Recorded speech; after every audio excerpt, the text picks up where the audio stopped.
Segundo bloque de FTV, estamos viendo, bueno, las fotografías ganadoras del World Press Photo y, bueno, reconociendo también las historias que hay detrás de cada una y valorando también el trabajo profesional del fotógrafo, del periodista que logra captar esos momentos tan impactantes. Está con nosotros Gustavo Sierra y se suma Tomás Bulat también porque, bueno, cada uno de estos hechos periodísticos tiene también su costado, su consecuencia económica, ¿no? Tiene su contexto, como bien decía Gustavo, ¿no? Sí, tiene su historia, y su historia es la historia humana que tenés en ese momento, pero la historia tiene también su contexto que tiene que ver con lo social, y lo social y lo económico. Muchas veces los conflictos que vemos, bueno, son situaciones de guerra estas fotos, no todas, ¿no? Pero algunas son de guerra, a veces son guerras individuales también, como hay, y eso se ve en un contexto económico, y por eso es importante también contar parte de esta historia, y esto es lo que vamos a tratar de hacer, ¿no? Con estas bueno, fotos. vamos a ver una de las fotografías ganadoras. Tenemos ahí, a ver si la podemos ver, está dentro de la categoría Noticia en Desarrollo. Ahí está. Los rebeldes de Ras Lanuf. Durante semanas, miles de personas se manifestaron contra Muammar el-Gaddafi con la esperanza de que el mundo acudiera a su llamado. El desafío se fue desvaneciendo a medida que los aviones y tanques del dictador comenzaron a retomar el control del país.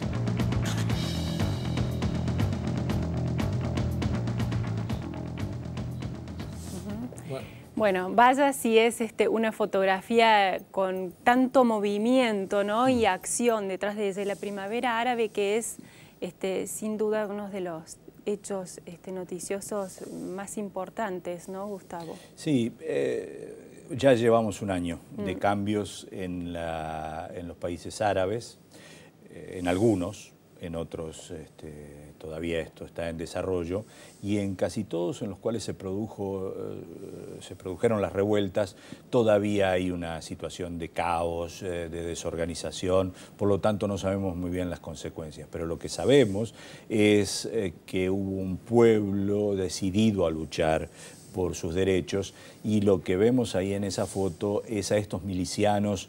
La mayoría de los milicianos libios no tenían idea de lo que era estar ahí en este momento, estar a la altura de las circunstancias.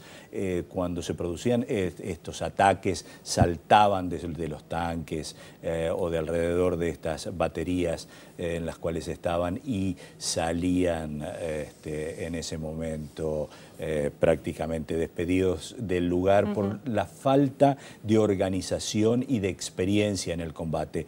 Creo que esa foto nos marca muy claramente esto, que ese levantamiento libio se produjo con unas milicias con muy poca preparación. ¿Cuáles son las diferencias para el periodista que tiene que estar realizando su tarea ahí a la hora de cubrir una guerra, cuando estamos hablando de dos ejércitos profesionales que se enfrentan, de cuando estamos hablando de una revuelta civil, una guerra civil donde están combatiendo personas como nosotros, ¿no? Que de repente empuñan las armas? En el caso del enfrentamiento entre ejércitos, en general hay una cierta organización marcada por cada uno de los ejércitos sobre el movimiento de los periodistas. En este caso no había nada de todo esto, los periodistas se podían mover en cualquier lugar, y aparecen otro tipo de consecuencias. Me acuerdo en Afganistán, por ejemplo, chicos de 14, 15 años con una Kalashnikov y prácticamente como un juguete, ¿no? Que te lo ponían ahí en la cara y mientras te gritaban algo que no tenías idea de lo que sucedía, y tratabas de buscar entonces algún comandante que le dijera a este chico, por favor, que baje el arma, que yo no tengo armas, que yo no estoy aquí para enfrentarlo de ninguna manera. Pero es muy peligrosa esa situación porque se trata de gente sin experiencia, no profesional, y además en una situación emocional muy fuerte que puede provocar... derivar en cualquier cosa, sí, ¿no? Vamos a ver la siguiente fotografía.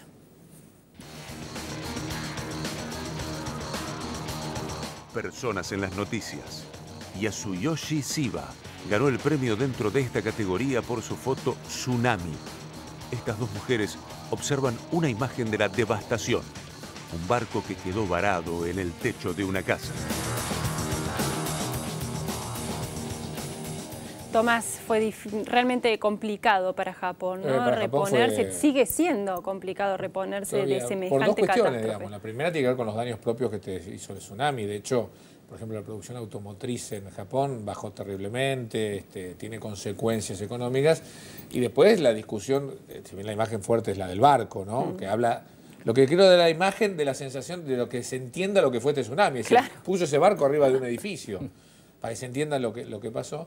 Y lo segundo es la discusión nuclear, ¿no? O sea, lo que desató de esto nuevamente es la discusión sobre la producción de energía nuclear y dónde la tenés que tener, cómo la tenés que tener, etcétera. Entonces, me parece que esta imagen simboliza otra vez, en un país organizado, etcétera, la debilidad del hombre frente a la naturaleza y cómo tenés que replantearte cosas. Entonces, es el daño económico, pero es también la discusión nuclear que me parece muy importante. Una imagen que vos viste repetida en otro lugar del mundo, ¿verdad? En Chile, con el mismo tsunami, hubo escenas como esta, sí, en el sur de Chile lo he visto en varios puertos y caletas, y había algunas situaciones increíbles que te llevan a esto, ¿no? Lo que decía Tomás, la dimensión de lo sucedido, un barco a 300 metros de la costa sobre el techo de una casa. ¿Te imaginas la fuerza que tiene que haber? O sea, lo que entró para agarrar el pop, te lo puso ahí. Y el nivel de destrucción que eso provoca. ¿No? Claro, ¿no? Y recordar los profesionales que fueron a trabajar en estas condiciones, incluso cuando no se sabía las consecuencias que podía tener la radiación, ¿no? A la que se estaba sometido.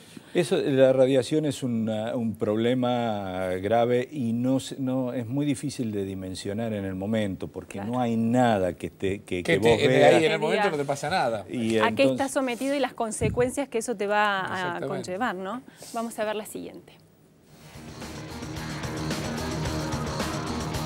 Naturaleza. Un oso polar macho trepa precariamente por el lado de un acantilado en Rusia, intentando alimentarse de huevos de aves marinas. Como resultado del cambio climático, el hielo del mar se derritió y el animal quedó varado en tierra. Esta fotografía también es interesante porque no solamente en las situaciones de conflicto, de guerra, hay peligro, ¿no? A la hora de capturar una imagen que haga a la gente tomar conciencia de un problema de todos.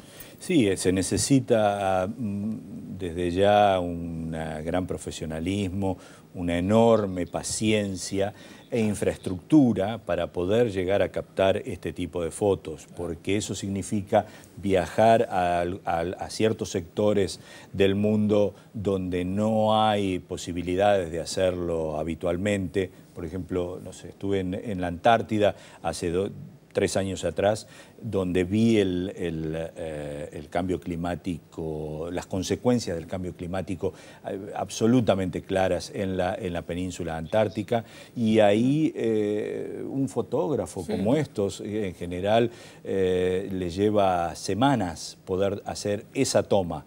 Estuvo probablemente esperando esta situación durante mucho tiempo y probablemente esté en un lugar que no sea... muy difícil acceso, sinceramente. Sí, que tenga tanto peligro como estar probablemente en un lugar de acción de guerra.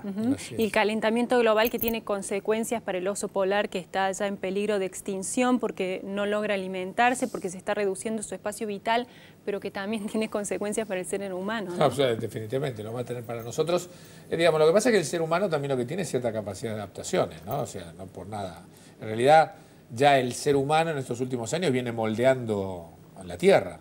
Y entonces hay que ver las consecuencias que tiene. No siempre evalúa las consecuencias que está teniendo. Me parece que este tipo de imágenes lo que nos llama a la realidad es ojo con las limitaciones que también tenemos los seres humanos. Es decir, a veces estamos metidos en nuestro propio mundo y no nos estamos dando cuenta del daño global que estamos teniendo. Entonces, este tipo de fotos nos llaman la atención. Ojo, no es el oso polar el que estás viendo, sos vos. Vamos a la siguiente.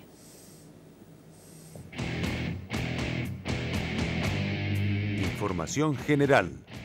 Manifestantes lloran, gritan y cantan en la Plaza Tahrir, en El Cairo, luego de escuchar el discurso del presidente egipcio Hosni Mubarak, quien declaró que no entregaría el poder.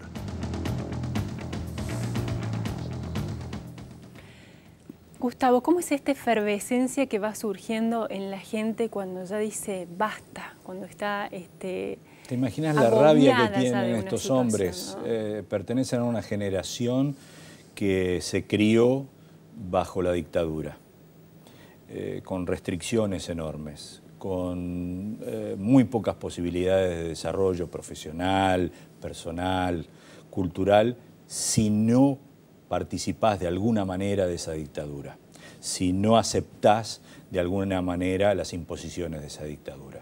Y eso es lo que se ve ahí, me parece, en esa foto, y está absolutamente bien captado. Esos hombres de mediana edad que el dictador, una vez más, prácticamente les da una bofetada y les dice: no, yo no me voy, yo soy aquí el rey.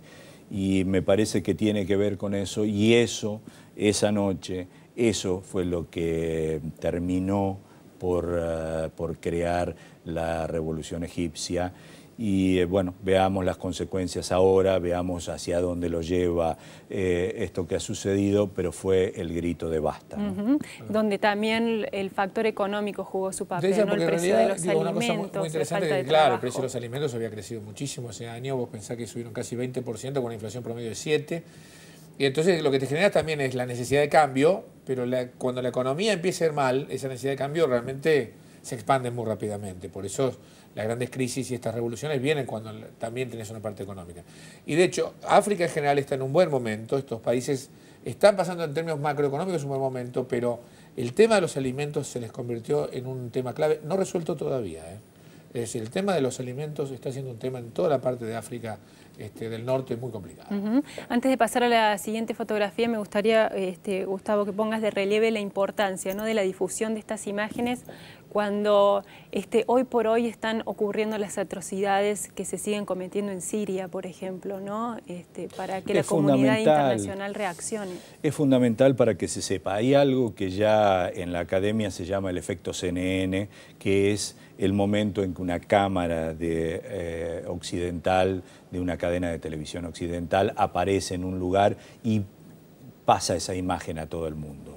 Es el momento donde la imagen llega a todos los televisores que están, todas las pantallas que están en el Departamento de Estado en Washington, y ahí el secretario de Estado y todo el establishment político de la política exterior estadounidense se ve afectado por lo que está pasando.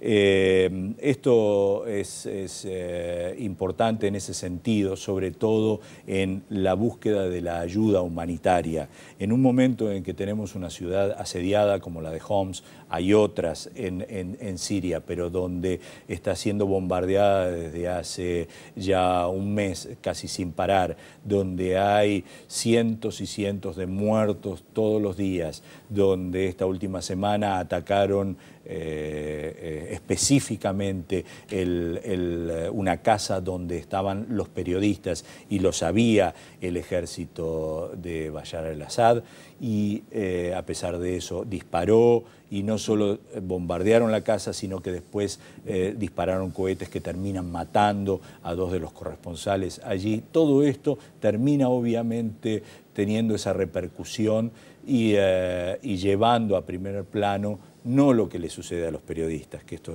hay que recalcarlo una vez más, sino lo que le sucede a todos los civiles allí.